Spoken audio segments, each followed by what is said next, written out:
ಪ್ರೀತಿಯ ವಿದ್ಯಾರ್ಥಿಗಳೇ, 9ನೇ ತರಗತಿಯ ಪ್ರಥಮ ಭಾಷಾ ಕನ್ನಡ ತರಗತಿಗೆ ಎಲ್ಲರಿಗೂ ಸ್ವಾಗತ. ಹಿಂದಿನ ತರಗತಿಯಲ್ಲಿ ನಾವು ಪಾಠವನ್ನು, ಅದರ ಪರಿಚಯ, ಹಾಗೆಯೇ ಲೇಖಕರ ಪರಿಚಯ, ಪದಗಳ ಅರ್ಥವನ್ನು ಗಮನಿಸಿದೆವು. ಕನ್ನಡ ಮೌಲ್ವಿ ಎಂಬ ಪಾಠದ ಬಗ್ಗೆ ವಿಷಯ ವಿಸ್ತಾರವನ್ನು ತಿಳಿದುಕೊಂಡೆವು. ಕನ್ನಡ ಮೌಲ್ವಿಯವರು ಮುಸಲ್ಮಾನ ಮೌಲ್ವಿ. ಅವರು ಎಲ್ಲ ಗ್ರಂಥಗಳನ್ನು, ಅಂದರೆ ಮುಸಲ್ಮಾನರಾಗಿದ್ದರೂ ಸಹ ಅವರು ಕುರಾನ್ ಗ್ರಂಥಗಳ ಜೊತೆ ರಾಮಾಯಣ, ಮಹಾಭಾರತ, ಹಾಗೆ ಭಗವದ್ಗೀತೆ ಎಲ್ಲವನ್ನು ಸಹ ಓದಿ ಈ ಎಲ್ಲ ಗ್ರಂಥಗಳು ಸಹ ಹೇಳುವುದು ಒಂದೇ, ಏನೆಂದರೆ ಮನುಷ್ಯರು ಒಳ್ಳೆಯವರಾಗಿರಬೇಕು ಎನ್ನುವಂತಹ ಒಂದು ಉದಾತ್ತ ತತ್ವಗಳನ್ನು ಹೇಳುತ್ತದೆ ಎಂಬುದಾಗಿ ಲೇಖಕರಲ್ಲಿ ಚರ್ಚಿಸುತ್ತಾರೆ. ಆಗ ಲೇಖಕರಿಗೆ, ಅಂದರೆ ಗೊರೂರು ರಾಮಸ್ವಾಮಿ ಅವರು ತಿಳ್ಕೊಳ್ತಾರೆ, ಇವರು ಕೇವಲ ಮುಸಲ್ಮಾನ ಮೌಲ್ವಿಯಲ್ಲ, ಇವರು ಕನ್ನಡ ಮೌಲ್ವಿಯೂ ಆಗಿದ್ದಾರೆ ಎಂಬುದಾಗಿ ಅವರು ತಿಳಿದುಕೊಳ್ಳುತ್ತಾರೆ. ಅದೇ ರೀತಿ ಅವರು ಪರಸ್ಪರ ಅಪ್ಪಿಕೊಳ್ಳುತ್ತಾರೆ. ಅಂದರೆ ಇದು ಅವರ ಒಂದು ಮುಸಲ್ಮಾನ ಮತ್ತು ಹಿಂದೂ ಒಂದು ಪ್ರೀತಿ, ವಿಶ್ವಾಸ, ಸ್ನೇಹ ಇವುಗಳ ಒಂದು ದ್ಯೋತಕವಾಗುತ್ತದೆ. ಈ ರೀತಿಯಾಗಿ ನಾವು ಕನ್ನಡ ಮೌಲ್ಯ, ಮುಸಲ್ಮಾನ ಮೌಲ್ವಿ ಅಂದರೆ ಮುಸಲ್ಮಾನ ಗುರುಗಳು ಯಾವ ರೀತಿ ಕನ್ನಡ ಮೌಲ್ಯ ಆಗುತ್ತಾರೆ ಎಂಬುದನ್ನು ನಾವು ಹಿಂದಿನ ತರಗತಿಯಲ್ಲಿ ನೋಡಿದ್ದೇವೆ. ಈಗ ನಾವು ಮುಂದಿನ ತರಗತಿಯಲ್ಲಿ ಈಗ ಸೈದ್ಧಾಂತಿಕ ಭಾಷಾಭ್ಯಾಸ, ಅಂದರೆ ಪುಟ ಸಂಖ್ಯೆ 6 ತೆರೆಯಿರಿ ಮಕ್ಕಳೇ. ಅದರಲ್ಲಿ ನೋಡಿ, ಸೈದ್ಧಾಂತಿಕ ಭಾಷಾಭ್ಯಾಸ ಪುನರಾವರ್ತನೆ.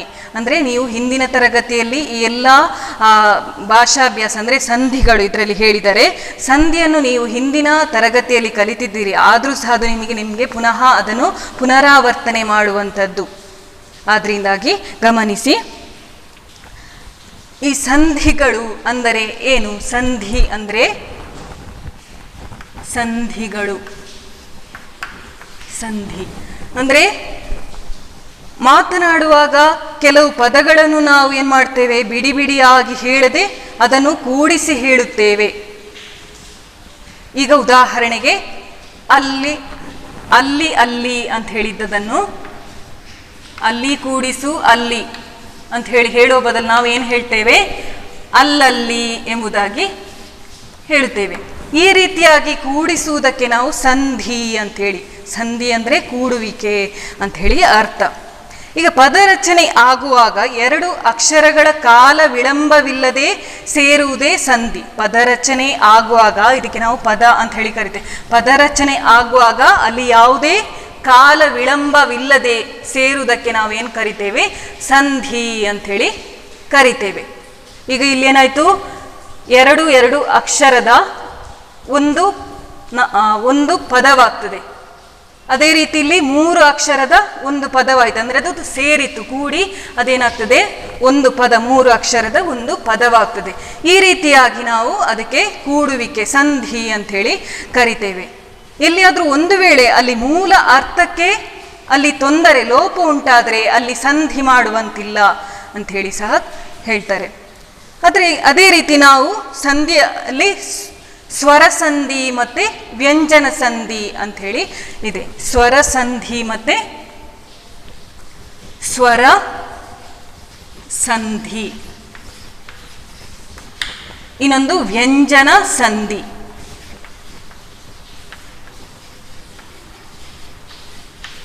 ಹಿಂದಿನ ತರಗತಿಯಲ್ಲಿ ಕಲ್ತಿದ್ದೀರಲ್ವ ಮಕ್ಕಳೇ, ಆದರೂ ಸಹ ಹೇಳ್ತೇನೆ ನಾನು. ಸ್ವರ ಸಂಧಿ ಅಂದ್ರೇನು? ಸ್ವರ ಮತ್ತು ಸ್ವರ ಸೇರಿದ್ರೆ. ಈಗ ಸ್ವರ ಅಂದ್ರೇನು? ಈ ರೀತಿಯಾಗಿ ಸ್ವರ ಮತ್ತು ಸ್ವರ ಸೇರಿದ್ರೆ ಅದಕ್ಕೆ ನಾವು ಸ್ವರ ಸಂಧಿ ಅಂತ ಹೇಳಿ ಕರಿತೇವೆ. ಅದೇ ರೀತಿ ಸ್ವರ ಇರ್ಬೋದು, ಅಥವಾ ಒಂದು ವ್ಯಂಜನ ಈ ರೀತಿಯಾಗಿ, ಅಥವಾ ವ್ಯಂಜನ ಪ್ಲಸ್ ಸ್ವರ. ಅದೇ ರೀತಿ ವ್ಯಂಜನ ಮತ್ತು ವ್ಯಂಜನ, ವ್ಯಂಜನ ಮತ್ತು ವ್ಯಂಜನ ಈ ರೀತಿಯಾಗಿ ಸೇರಿದರೆ ಅದಕ್ಕೆ ನಾವು ವ್ಯಂಜನ ಸಂಧಿ ಅಂತ ಹೇಳಿ ಕರಿತೇವೆ. ಒಂದು ಸ್ವರ ಸಂಧಿ, ಇನ್ನೊಂದು ವ್ಯಂಜನ ಸಂಧಿ ಅಂತ ಹೇಳಿ ಕರಿತೇವೆ. ಅದೇ ರೀತಿ ಸಂಧಿಯಲ್ಲಿ ನಾವು ಕನ್ನಡ ಸಂಧಿ ಮತ್ತು ಇನ್ನೊಂದು ಸಂಸ್ಕೃತ ಸಂಧಿ. ಕನ್ನಡ ಸಂಧಿ ಮತ್ತು ಸಂಸ್ಕೃತ ಸಂಧಿ ಅಂತ ಹೇಳಿ ಎರಡು ವಿಧಗಳಿವೆ. ಕನ್ನಡ ಸಂಧಿ,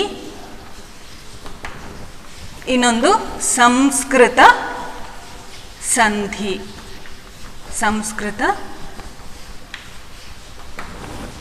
ಕನ್ನಡ ಸಂಧಿ ಅಂದ್ರೇನು? ಕನ್ನಡ ಪದಗಳೇ ಸೇರಿ ಆಗುವಂತಹ ಸಂಧಿಗೆ ನಾವು ಸಂಸ್ಕೃತ ಸಂಧಿ, ಹಾಗೆ ಸಂಸ್ಕೃತ ಪದಗಳು ಸೇರಿ ಆಗುವಂತಹ ಒಂದು ಸಂಧಿಗೆ ಸಂಸ್ಕೃತ ಸಂಧಿ ಅಂತ ಹೇಳಿ ಕರಿತೇವೆ. ಈ ಸಂಸ್ಕೃತ ಸಂಧಿಯಲ್ಲಿ, ಕನ್ನಡ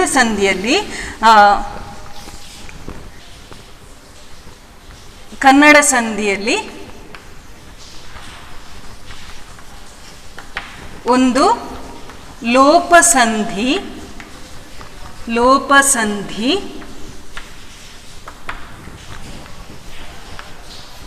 ಆಗಮ ಸಂಧಿ, ಇನ್ನೊಂದು ಆದೇಶ ಸಂಧಿ.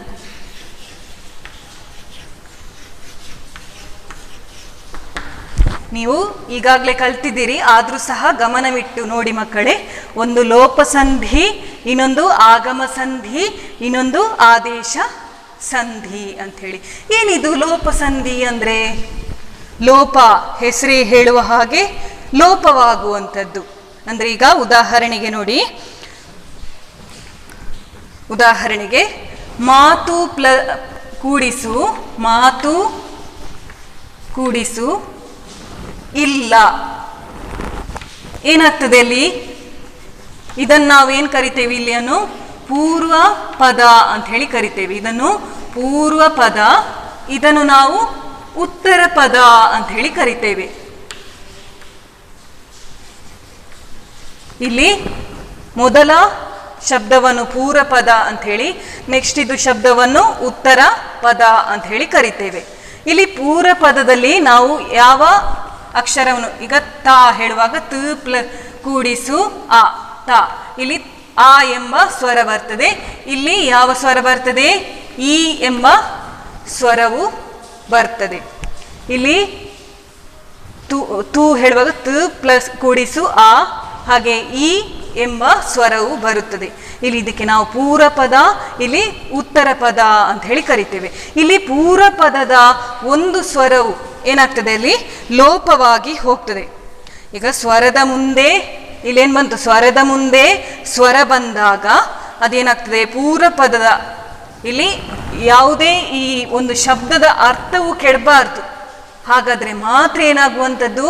ಇಲ್ಲಿ ಪೂರ್ವ ಪದದ ಒಂದು ಅಕ್ಷರವು ಲೋಪವಾಗಿ ಹೋಗ್ತದೆ. ಅದಕ್ಕೆ ನಾವು ಲೋಪಸಂಧಿ ಅಂತ ಹೇಳಿ ಕರಿತೇವೆ. ಈಗ ನೋಡಿ ಮಾತು ಪ್ಲಸ್ ಇಲ್ಲ, ಈ ಮಾತು ಹೇಳುವಾಗ ಊಕಾರ ಬರ್ತದೆ. ಮಾತು ಹೇಳುವಾಗ ಊಕಾರ ಬರ್ತದೆ. ಈ ಊಕಾರ ಎನ್ನುವಂಥದ್ದು ಏನಾಗ್ತದೆ? ಲೋಪವಾಗಿ ಹೋಗ್ತದೆ. ಅದಕ್ಕೆ ನಾವು ಲೋಪಸಂಧಿ ಅಂತ ಹೇಳಿ ಕರಿತೇವೆ. ಮಾತಿಲ್ಲ ಎಂಬುದಾಗಿ ಆಗ್ತದೆ. ಅದೇ ರೀತಿ ಬೇರೆ ಉದಾಹರಣೆಗಳನ್ನು ನೋಡುವ. ಬೇರೆ ಕೂಡಿಸು ಒಬ್ಬ, ಬೇರೆ ಕೂಡಿಸು ಒಬ್ಬ. ಇಲ್ಲಿ ಏನಾಗ್ತದೆ? ಬೇರೆ ಹೇಳುವಾಗ ರೇ ಏಕಾರ ಬರ್ತದೆ ಅಲ್ವಾ? ರ ಪ್ಲಸ್ ಕೂಡಿಸು ಎ, ಮತ್ತೆ ಇಲ್ಲಿ ಓಕಾರ ಬರ್ತದೆ. ಇದನ್ನು ನಾವು ಪೂರ್ವ ಪದ ಅಂತ ಹೇಳಿ ಕರಿತೇವೆ, ಇದನ್ನು ಉತ್ತರ ಪದ. ಪೂರ್ವ ಪದದ ಏಕಾರವು, ಈ ಏಕಾರವು ಲೋಪವಾಗ್ತದೆ. ಇದಕ್ಕೆ ನಾವು ಲೋಪಸಂಧಿ ಅಂತ ಹೇಳಿ ಕರಿತೇವೆ. ನೆಕ್ಸ್ಟ್ ಬಲ್ಲೆನು ಪ್ಲಸ್ ಎಂದು, ಬಲ್ಲೆನು ಕೂಡಿಸು ಎಂದು, ಬಲ್ಲೆನೆಂದು. ಊರಿಂದ, ಊರು ಪ್ಲಸ್ ಇಂದ, ಊರು ಕೂಡಿಸು ಊರು. ಇಲ್ಲೇನಾಗ್ತದೆ? ಊರು, ಊರೂರು. ಇಲ್ಲಿ ಊಕಾರವು ಲೋಪವಾಗಿ ಹೋಗ್ತದೆ. ಇಲ್ಲಿ ಸಹ ಊಕಾರವು ಲೋಪವಾಗಿ ಹೋಗಿ ಊರಿಂದ. ಬಲ್ಲೆನೆಂದು, ಬಲ್ಲೆನು ಊಕಾರ ಲೋಪವಾಗಿ ಹೋಗಿ ಬಲ್ಲೆನೆಂದು ಎಂಬುದಾಗಿ, ಊರಿಂದ ಇಲ್ಲಿ ಊಕಾರ ಲೋಪವಾಗಿ ಊರಿಂದ ಎಂಬುದಾಗಿ ಆಗ್ತದೆ. ಇಲ್ಲಿ ಸಹ ಊರೂರು, ಊರೂರು ಎಂಬುದಾಗಿ ಆಗುತ್ತದೆ. ಈ ರೀತಿಯಾಗಿ ನೀವು ಬೇರೆ ಬೇರೆ ಉದಾಹರಣೆಗಳನ್ನು ಗಮನಿಸಿ ನೋಡಿ. ತುಪ್ಪಳದ ಕೂಡಿಸು ಅಂತೆ, ತುಪ್ಪಳದಂತೆ, ಇಲ್ಲೇನಾಯ್ತು, ಆಕಾರ ಲೋಪವಾಗಿ ಹೋಯಿತು. ಅಲ್ಲಿ ಕೂಡಿಸು ಇದ್ದೇನೆ, ಅಲ್ಲಿದ್ದೇನೆ, ಈಕಾರ ಲೋಪವಾಗಿ ಹೋಗುತ್ತದೆ.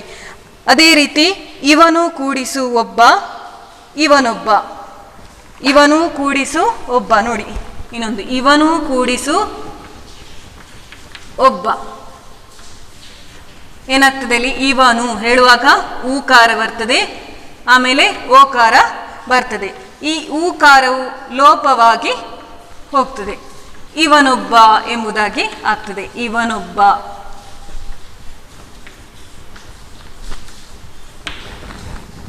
ಈ ರೀತಿಯಾಗಿ ನಾವು ಲೋಪ ಸಂಧಿಯನ್ನು ನೋಡಿದೆವು. ಅರ್ಥ ಆಯ್ತಲ್ಲ ಮಕ್ಕಳೇ? ಇದನ್ನು ಗಮನವಿಟ್ಟು ನೋಡಿ. ನಿಮಗೆ ಹಿಂದಿನ ತರಗತಿಯಲ್ಲಿ ಈ ಒಂದು ಲೋಪ ಸಂಧಿ, ಆಗಮ ಸಂಧಿ, ಆದೇಶ ಸಂಧಿ ಎಲ್ಲವೂ ಸಹ ಆಗಿದೆ. ಇನ್ನೊಂದ್ಸಲ ಅದನ್ನು ಗಮನವಿಟ್ಟು ನೋಡಿ. ನೆಕ್ಸ್ಟ್ ನಾವು ಆಗಮ ಸಂಧಿಗೆ ಬರುವ. ಆಗಮ ಸಂಧಿ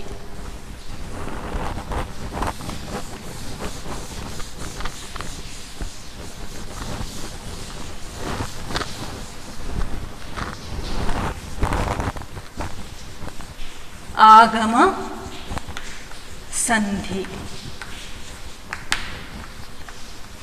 ಏನು? ಆಗಮ ಸಂಧಿ ಅಂದ್ರೆ, ಆಗಮ ಹೆಸರೇ ಸೂಚಿಸ್ತದೆ ಅಲ್ವಾ? ಆಗಮ ಅಂದ್ರೆ ಬರುವುದು, ಹೊಸದಾಗಿ ಬಂದು ಸೇರುವಂಥದ್ದು, ಆಗಮವಾಗುವಂಥದ್ದು. ಅದಕ್ಕೆ ಆಗಮ ಸಂಧಿ ಅಂತ ಹೇಳಿ ಕರಿತೇವೆ. ಸ್ವರದ ಮುಂದೆ ಸ್ವರ ಬಂದಾಗ ಸಂಧಿ, ಅದು ಸ್ವರದ ಮುಂದೆ ಸ್ವರ ಬಂದು ಸಂಧಿ ಆಗುವಾಗ ಯಕಾರ ಅಥವಾ ವಕಾರವು ಹೊಸದಾಗಿ ಬಂದು ಸೇರುವುದಕ್ಕೆ ನಾವೇನು ಕರಿತೇವೆ? ಆಗಮ ಸಂಧಿ ಅಂತ ಹೇಳಿ ಕರಿತೇವೆ. ಸ್ವರದ ಮುಂದೆ ಸ್ವರ ಬಂದಾಗ ಆ ಸಂಧಿ ಕಾರ್ಯವು ಆಗುತ್ತದೆ. ಆಗ ಅದೇನಾಗ್ತದೆ, ಒಂದು ಹೊಸದಾದ ಅಕ್ಷರ ಯ ಅಥವಾ ವಾಕಾರ ಬಂದು ಸೇರಿಕೊಳ್ಳುವುದಕ್ಕೆ ನಾವು ಆಗಮ ಸಂಧಿ. ಈಗ ಉದಾಹರಣೆಯನ್ನು ನೋಡುವ. ಗುರು ಪ್ಲಸ್ ಕೂಡಿಸು ಅನ್ನು, ಗುರು ಕೂಡಿಸು ಅನ್ನು ಏನಾಗ್ತದೆ? ಹೊಸದಾಗಿ ಒಂದು ಅಕ್ಷರ ಆಗಮವಾಗುತ್ತದೆ. ಯಾವುದು? ಗುರು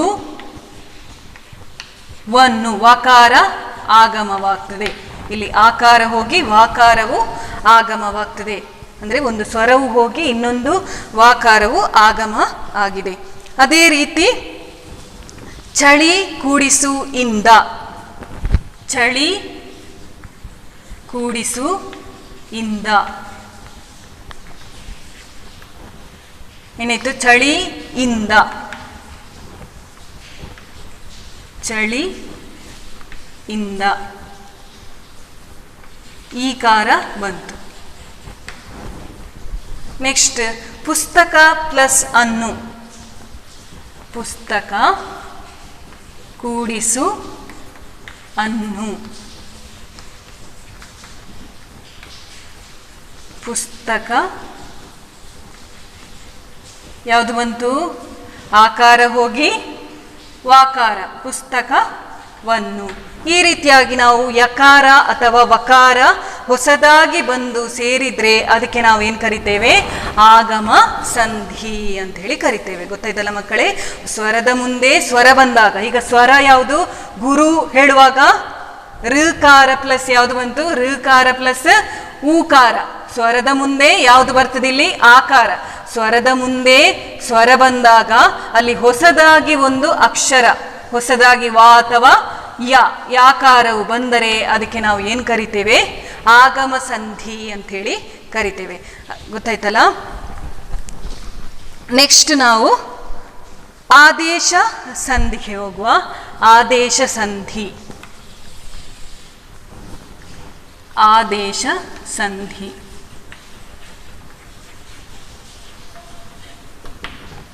ಏನು? ಆದೇಶ ಸಂಧಿ ಅಂದರೆ ಆದೇಶ ವಾಗುವಂಥದ್ದು. ಅಂದರೆ ಉತ್ತರ ಪದದ ಆದಿಯಲ್ಲಿರುವಂತಹ ಕ ತ ಪ ಗಳಿಗೆ ಗ ದ ಬಗಳು ಆದೇಶವಾಗುವುದಕ್ಕೆ ನಾವು ಆದೇಶ ಸಂಧಿ ಅಂದರೆ ವ್ಯಂಜನ ಕ ವ್ಯಂಜನ ತ ವ್ಯಂಜನಕ್ಕೆ ಪ ಕ ತ ಪ ವ್ಯಂಜನಕ್ಕೆ ಯಾವುದು ಬರ್ತದೆ ಗ ದ ಬ ಕ ಕ ಗ ಗ ಕಾಕೆ ಗ ಬರ್ತದೆ ತಾಕೆ ದ ತ ತ ದ ಪಾಕೆ ಬ. ಇದಕ್ಕೆ ಈ ವ್ಯಂಜನವು ಆದೇಶವಾಗಿ ಬರುವುದಕ್ಕೆ ನಾವು ಆದೇಶ ಸಂಧಿ ಅಂತ ಹೇಳಿ ಕರಿತೇವೆ. ಈಗ ಉತ್ತರ ಪದ ಅಂತ ಹೇಳಿದ್ರೆ ಗೊತ್ತಾಯ್ತಲ್ಲ ನಿಮ್ಗೆ, ಉತ್ತರ ಪದದ ಅದಕ್ಕೆ ಏನ್ ಬರ್ತದೆ ಕ ತ ಪಗಳಿ ಆದಿಯಲ್ಲಿರುವಂದ್ರೆ ಮೊದಲಲ್ಲಿರುವಂತಹ ಒಂದು ಅಕ್ಷರಕ್ಕೆ ಕ ತ ಪ ಈ ಅಕ್ಷರಕ್ಕೆ ಗ ದ ಬ ವ್ಯಂಜನವು ಆದೇಶವಾಗಿ ಬರುವುದಕ್ಕೆ ನಾವು ಆದೇಶ ಸಂಧಿ ಅಂತ ಹೇಳಿ ಕರಿತೇವೆ. ಉದಾಹರಣೆ ನೋಡುವ.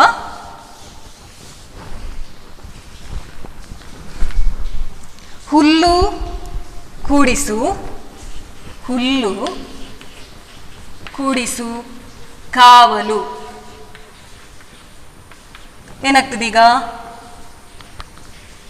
ಹುಲ್ಲು ಕಾ ಹೋಗಿ ಗಾವಲು ಎಂಬುದಾಗಿ ಆಗ್ತದೆ.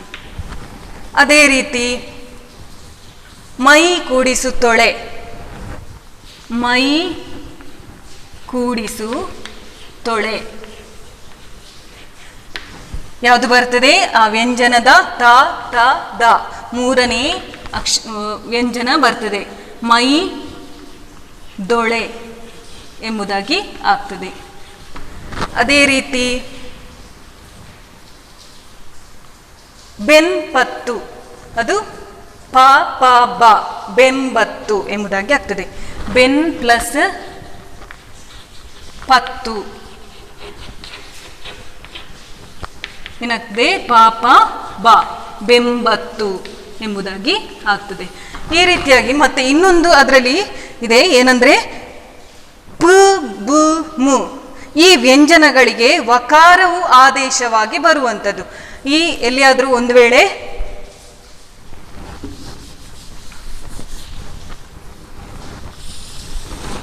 ಪ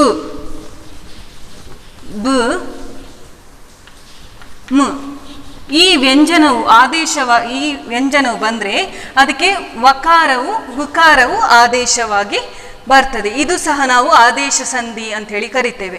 ಈಗ ಒಂದು ಯಾವುದು ಕಾತಾಪಗಳಿಗೆ ಗ ದ ಬ ವ್ಯಂಜನಗಳು ಆದೇಶವಾಗಿ ಬರುವಂಥದ್ದು.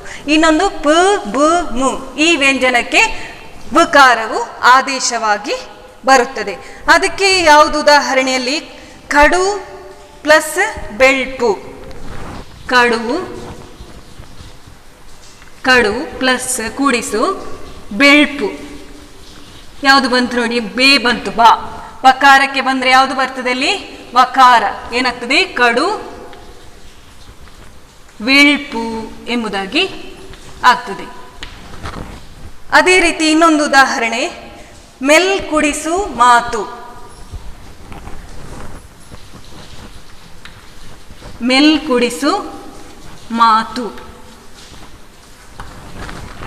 ಯಾವುದು ಬರ್ತದೆ ಯಾವುದು ಬಂತಲ್ಲಿ ಮಕಾರ ಬಂತು ನೋಡಿ ಮಕಾರ ಬಂತು ಅದಕ್ಕೆ ವಕಾರವು ಆದೇಶವಾಗಿ ಬರ್ತದೆ ಮೆಲ್ವಾತು ಎಂಬುದಾಗಿ ಆಗ್ತದೆ. ಮೆಲ್ವಾತು ಎಂಬುದಾಗಿ ಆಯಿತು. ಈ ರೀತಿಯಾಗಿ ನಾವು ಇನ್ನೂ ಕೆಲ ಉದಾಹರಣೆಗಳಲ್ಲಿ ನೋಡುವ. ತುದಿ ಕುಡಿಸು ಕಾಲಲ್ಲಿ ಯಾವುದು ಕಕಾರ ಹೋಗಿ ಕಕಾರ ತುದಿಗಾಲಲ್ಲಿ ಎಂಬುದಾಗಿ ಆಗ್ತದೆ. ಹುಲಿ ಕುಡಿಸು ತೊಗಲು ಟಕಾರ ಹೋಗಿ ದಕಾರ ಬಂತು ಹುಲಿ ದೊಗಲು. ಹಾಗೆ ಕಣ್ ಕುಡಿಸು ಪನಿ ಕಂಬನಿ. ನೀರ್ ಕುಡಿಸು ಪನಿ ನೀರ್ವನಿ. ಕಡು ಕುಡಿಸು ಬೆಳ್ಪು ಕಡುವೆಳ್ಪು. ಮೇಲ್ ಕುಡಿಸು ಮಾತು ಮೇಲ್ವಾತು. ಈ ರೀತಿಯಾಗಿ ನಾವು ಈ ಆದೇಶ ಸಂಧಿಯನ್ನು ಗಮನಿಸಿದೆವು. ಮೊದಲು ಯಾವುದು ಲೋಪಸಂಧಿ. ಲೋಪಸಂಧಿ ಅಂದ್ರೇನು ಸ್ವರದ ಮುಂದೆ ಸ್ವರ ಬಂದಾಗ ಪೂರ್ವ ಪದದಲ್ಲಿರುವ ಒಂದು ಸ್ವರವು ಲೋಪವಾಗಿ ಹೋಗುವುದಕ್ಕೆ ನಾವು ಲೋಪಸಂಧಿ ಅಂತ ಹೇಳಿ ಕರಿತೇವೆ. ಹಾಗೆಯೇ ಆಗಮ ಸಂಧಿ ಅಂದರೆ ಆ ಉತ್ತರ ಪದದ ಯಾವುದು ಸ್ವರದ ಮುಂದೆ ಸ್ವರ ಬಂದಾಗ ಯುಕಾರ ಅಥವಾ ವಕಾರವು ಬರುವಂಥದ್ದು, ಆಗಮವಾಗಿ ಬರುವಂಥದ್ದು. ಆದೇಶ ಸಂಧಿ ಅಂದರೆ ಕ ತಾಪ ಈ ವ್ಯಂಜನಗಳಿಗೆ ಗ ದ ಬ ವ್ಯಂಜನಗಳು ಆದೇಶವಾಗಿ ಬರುವುದಕ್ಕೆ ನಾವು ಆದೇಶ ಸಂಧಿ ಅಂತ ಹೇಳಿ ಕರಿತೇವೆ. ಈ ರೀತಿಯಾಗಿ ನೀವು ಸಂಧಿ, ಕನ್ನಡ ಸಂಧಿಯನ್ನು ಗಮನಿಸಿದರಲ್ಲೋ ಮಕ್ಕಳೇ, ಅರ್ಥ ಆಯ್ತಲ್ಲೋ ಮಕ್ಕಳೇ. ಈ ಇಂದಿನ ತರಗತಿಯಲ್ಲಿ ಈ ಸಂಧಿ ಎಂಬುದರ ಬಗ್ಗೆ ನೋಡಿದೆವು. ಮುಂದಿನ ತರಗತಿಯಲ್ಲಿ ನಾವು ಭೇಟಿಯಾಗುವ. ವಂದನೆಗಳು.